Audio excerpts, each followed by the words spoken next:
I ask for a clean name, but not for fame, lest I contemn the lonely. I ask for peace of mind, but not for idle hours, lest I fall to hearken to the call of duty. We'll start our community sharing with announcements, starting with the people on Zoom.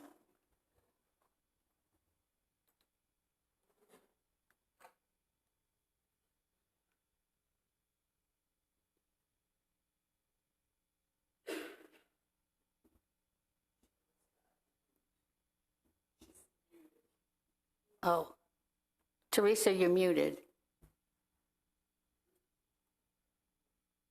There's a lot of people who wish they had control over that mute button.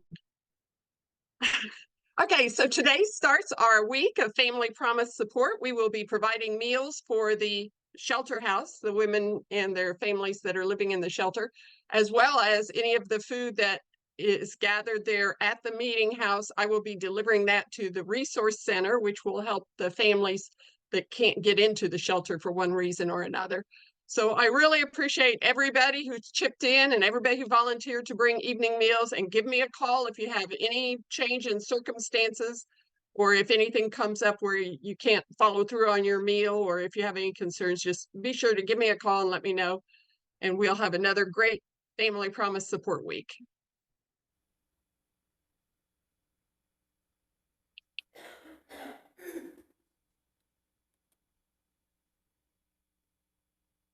Okay, any announcements in the meeting room?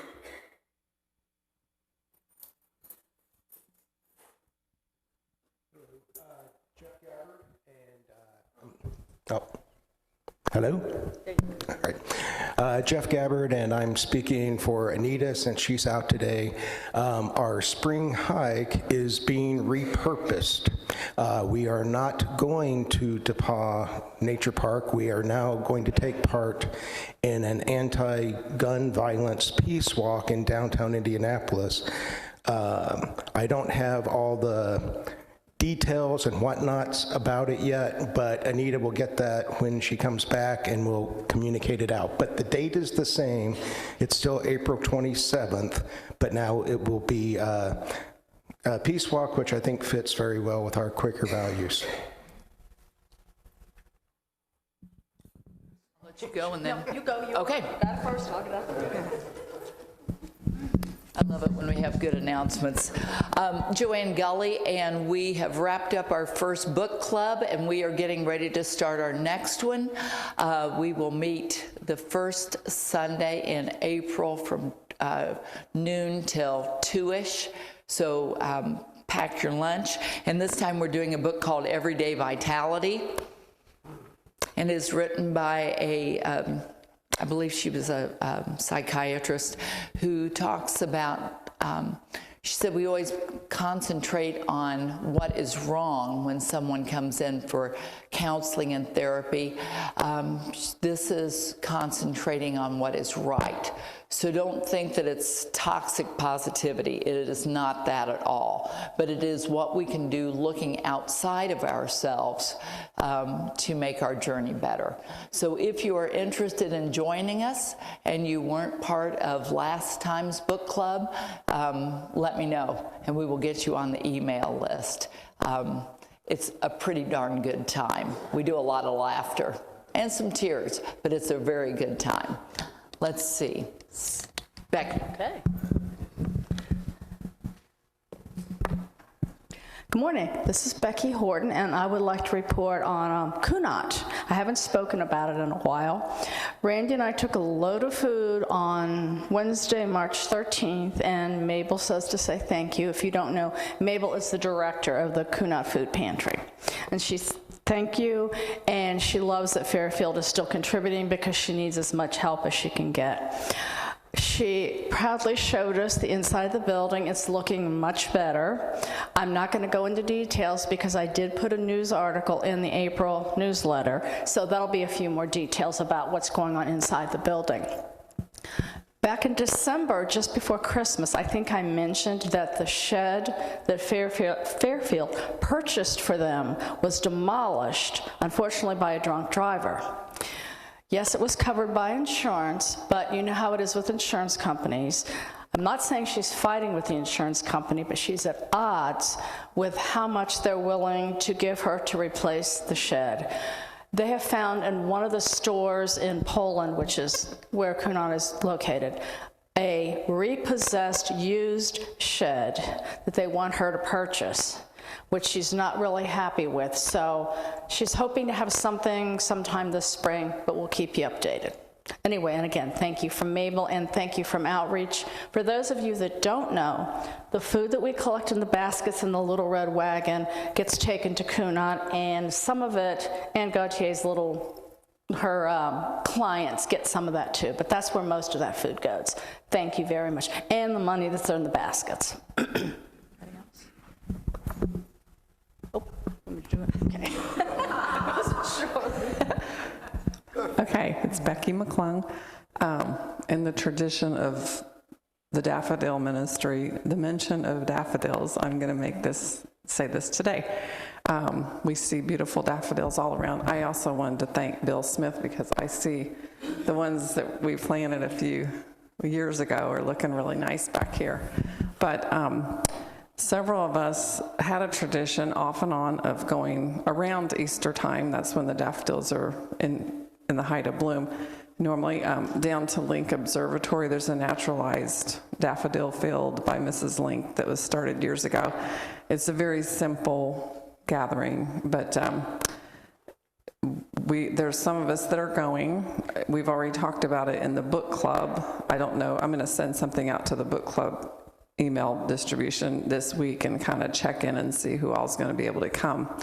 But anybody who wants to come can join us. We're just going to meet here next Saturday at 11 a.m. and we'll carpool down there and bring a little lunch and a chair, and weather permitting. We're hoping it's nice weather to just stop and have a bite to eat together and just walk the daffodil fields. So anybody who'd like to join us, just meet us at 11 o'clock next Saturday here.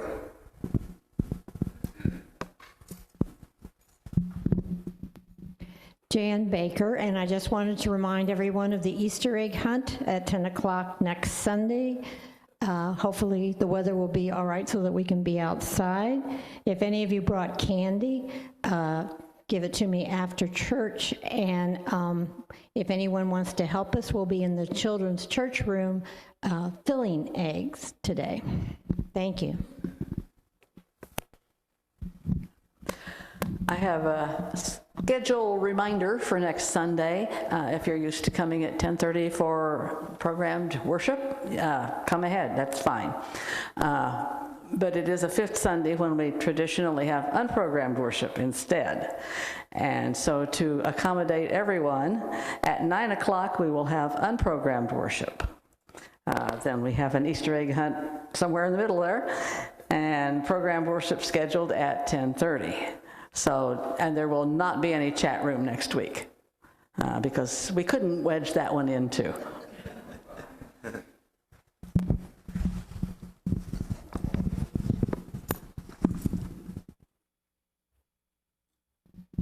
Thank you. This is Amanda, and I have a very quick announcement. I'm in charge of welcomers for April, and if you have ever wondered how people end up passing out bulletins and saying good morning, you can just sign up on the list, or if you'd like to tell me, I'm happy to write your name down if you'd like to help. If not, you'll see my face a lot in April. But either way, if you are looking for a low-key way to greet more people, that is one of the ways. We have a sign up on a clipboard on the table at the gathering area out there.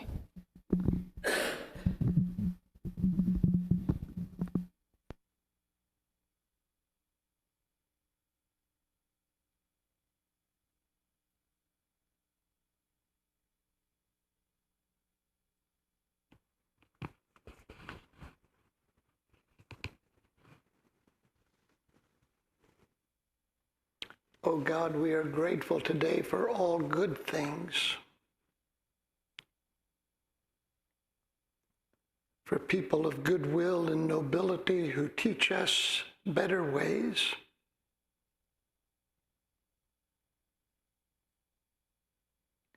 We confess, O God, the spirit which sometimes inhabits our souls, that seeks power over others, division over unity, war over peace, and rejection over acceptance and love. Oh God, may that spirit within us grow dimmer and dimmer so that good might rise up and our lives be a blessing to others.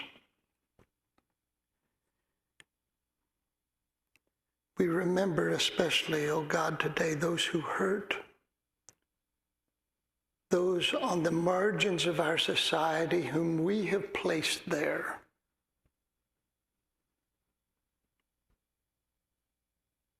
Oh Lord, teach us and help us.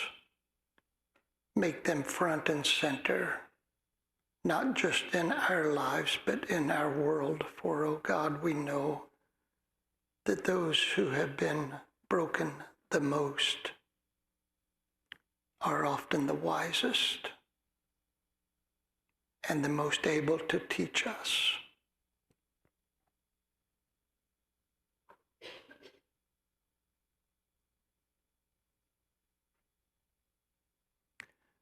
Place in our hearts a longing for justice.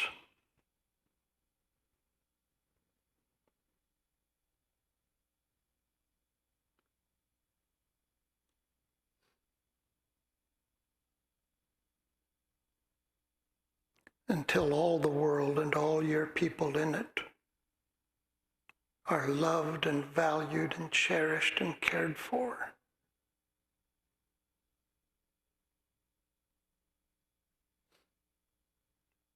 Open our eyes. Raise our voices. Expand our hearts.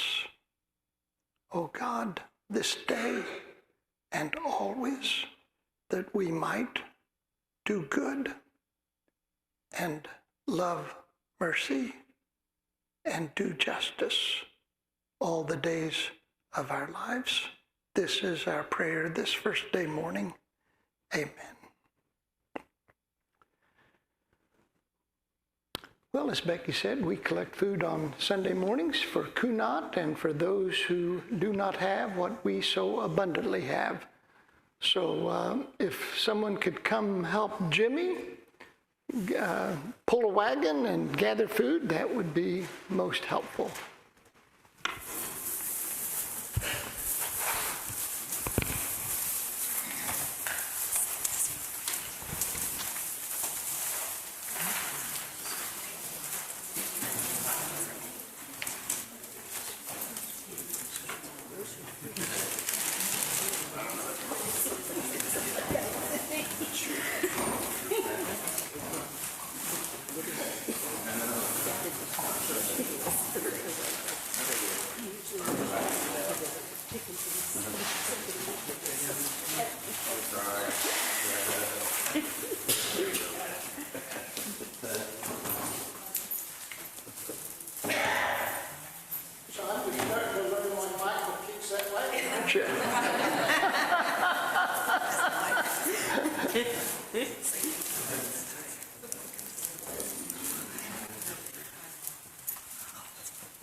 Well, Joanne and I went on a little date this week.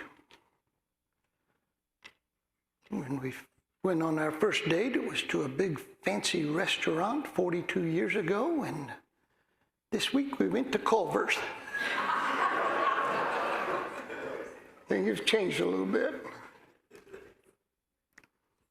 So we were sitting there talking, and I said something, I can't remember what, but it was the kind of thing that a curmudgeon would say, just totally dismissive of younger people. And Joanne said, "Watch that, you're becoming a curmudgeon." And I said, "Well, I'm not a curmudgeon if it's true, what I'm saying." And she said, "Well, it isn't true. Young people are smarter than you think and more attuned than you think, and you need to be aware of that and stop sounding like a grumpy old man who has no use for anybody who wasn't in your generation." And I thought about that and realized she was right, and that I had no business at all talking about how young people didn't know anything, because up until I was 30 years old, the only thing I knew about World War II were the things I learned from watching Hogan's Heroes. A great challenge as we age is to refrain from assuming the worst about younger generations. They're usually a lot brighter and more capable than we suppose. But I was thinking about Hogan's Heroes because I heard someone use the word collaborator this past week, and it occurred to me that I had first heard that word on Hogan's Heroes when Louis Lebeau, that excitable little Frenchman, accused a fellow Frenchman of being a collaborator with the Nazis. He snarled the word, then began choking the man, so I deduced that collaborator was not a term of endearment. Eventually, of course, I realized that collaboration could also be positive, and history is sprinkled with examples of the benefits of collaboration. James Watson, Francis Crick collaborated to discover the double helix of DNA in 1953. John Lennon, Paul McCartney collaborated to write the iconic music of the Beatles. Abraham Lincoln's cabinet collaborated to save our country. And despite these examples in history, the word collaborator still conjures up negative images, doesn't it? How is it that the same word can be both sinister and positive? There's a real ambivalence about that word, which I suspect is due to our ambivalence about its practice. As important as collaboration is, we are creatures, you and I, of competition. We vie against one another more quickly and easily than we collaborate. In a culture of competition such as ours, collaboration, cooperation, and compromise will seldom be our first impulse.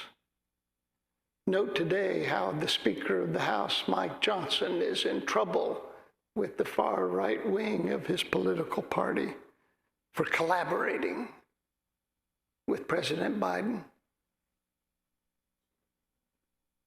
to form a budget.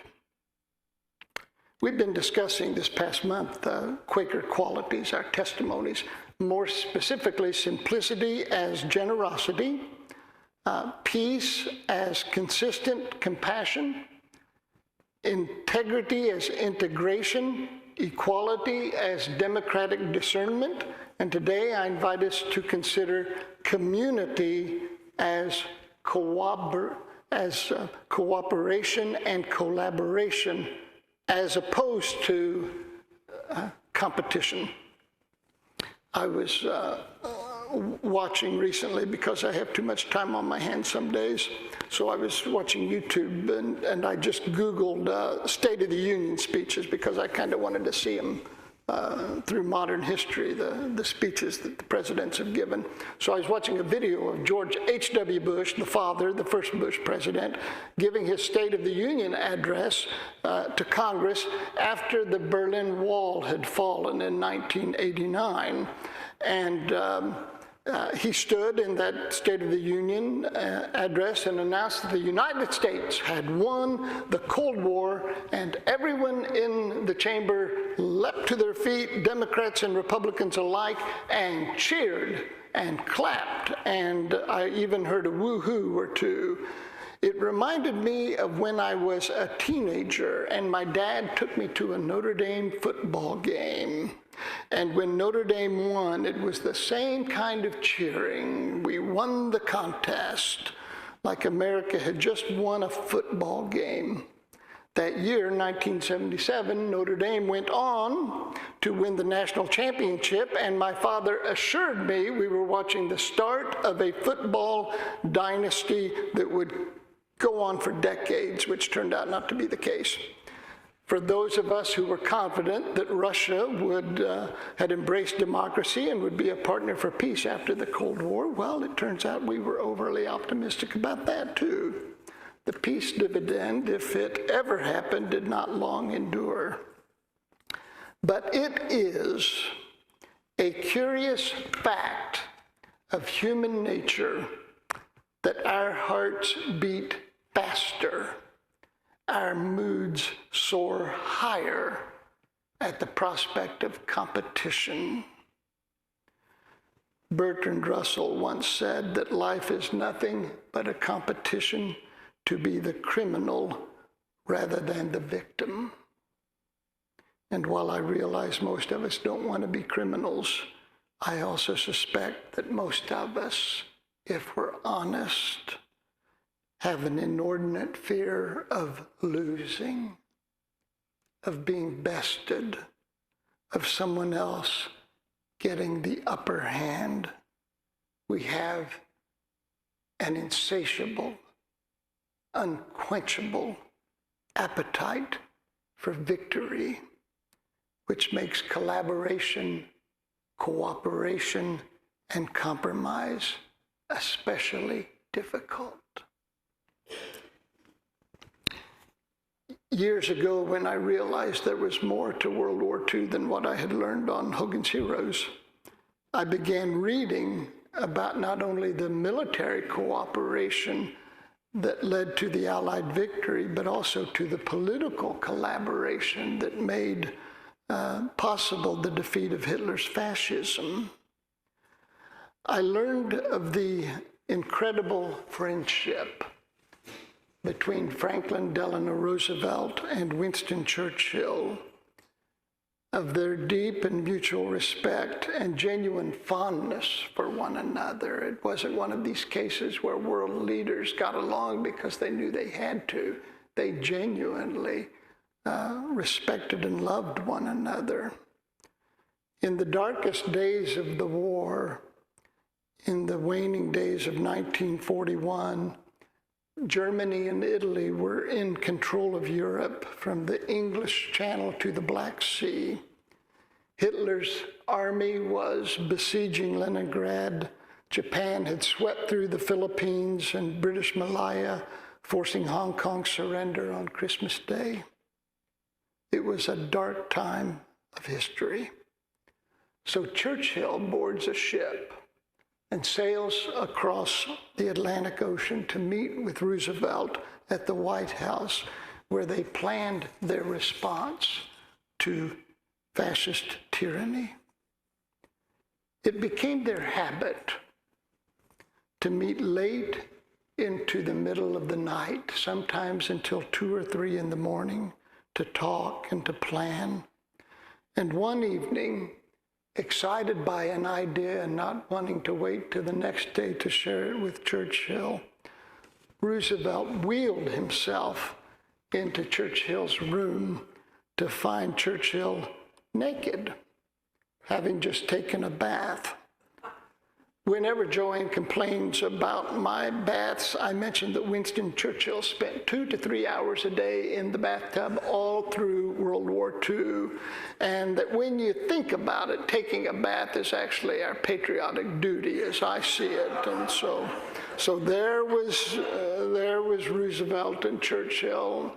Roosevelt was horribly embarrassed. He rolled out back of the room saying, I'm sorry, and Churchill said, think nothing of it.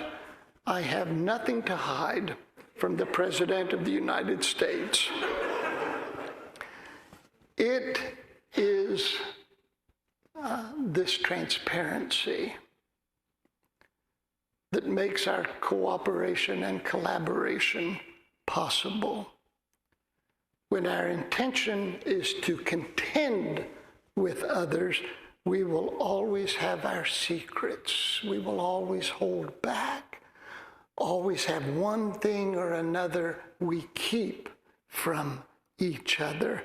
But when we collaborate and cooperate, we open ourselves up. We do not mask our true and real selves.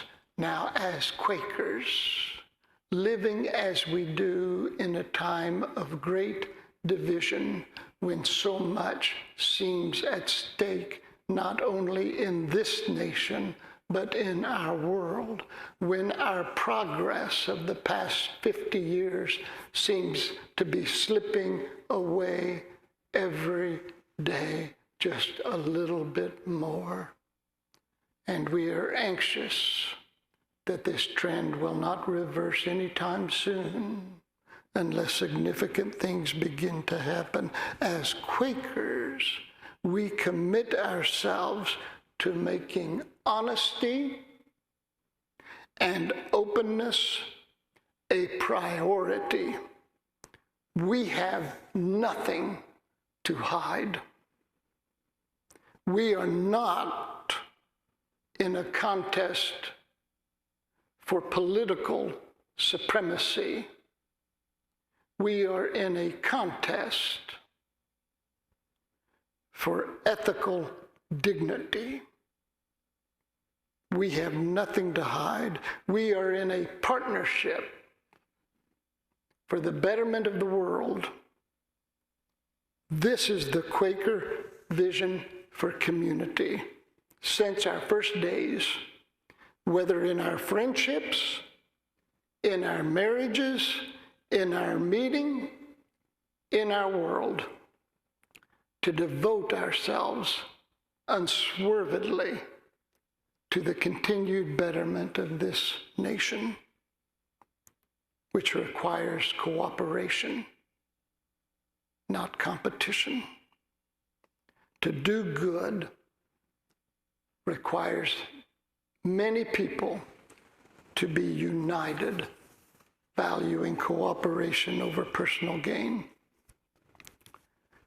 So there's this British musician, his name is Brian Eno, and because we live in kind of a weird culture where we think that people who are famous know things the rest of us don't, they asked this man who'd had no experience with education what he would do to transform the British educational system, as opposed to, you know, like asking a teacher, but that's the world we live in. But he had a really good answer, Brian Eno did. He said, I believe in singing to such an extent that if I were asked to redesign the British educational system, I would start by insisting that group singing becomes a central part of our daily routine.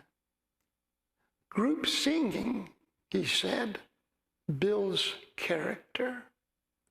And more than anything else, I love this part, encourages a taste for cooperation with others. Encourages a taste for cooperation with others. In true community, we learn to sing not only with one another,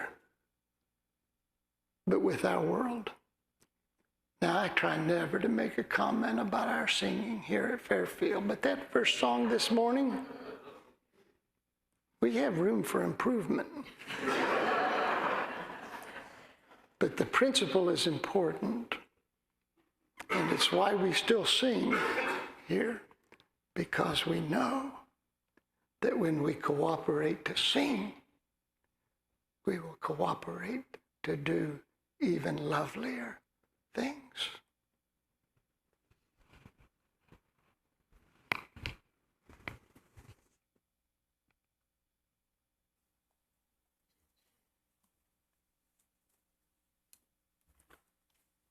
As is our tradition at the beginning of our Family Promise Support Week, we will be singing Here I Am, Lord, worship and song number 260.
can you play through that one more time? We don't have to sing, we can just listen.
Beautiful.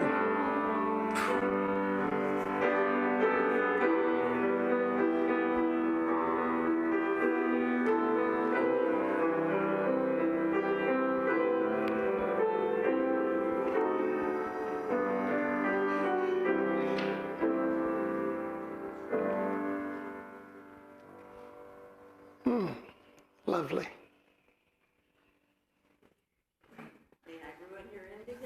Go right ahead, friend. I didn't know Phil was going to talk about collaboration and cooperation, and I'm not quite sure where the line is in those. But I saw the most wonderful little video this week. It was one of those odd bits that pops up when you sign out of email or something.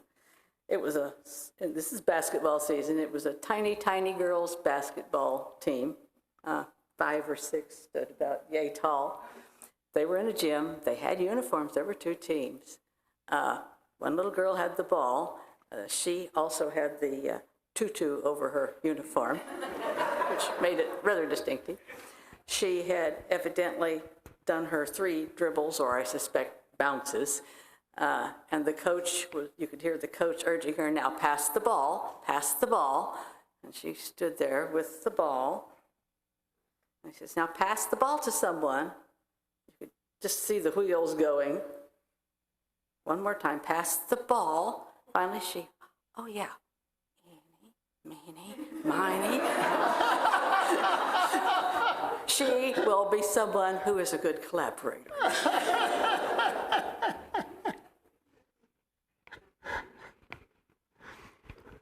When Mark and Cindy walked in this morning, I greeted Mark. And then I said, how is the long-suffering Cindy? And she said, your wife knows something about that, she said, meaning Joanne knows something about long-suffering, which is absolutely true. So here's what we do in life, folks. We learn who to listen to, and we learn which voices we don't want to sign up for. This week, listen to the good voices. Listen to those voices which call out for dignity and equality and love for all people. Listen to those voices. Those voices that yell out for us to be less than that. Speak to them of a better way. Speak to them of a better way. Be good Quakers this week, friends. Whether you're Lutheran or Methodist, atheist, Episcopalian, Druid, be good Quakers this week. Turn and greet, friends.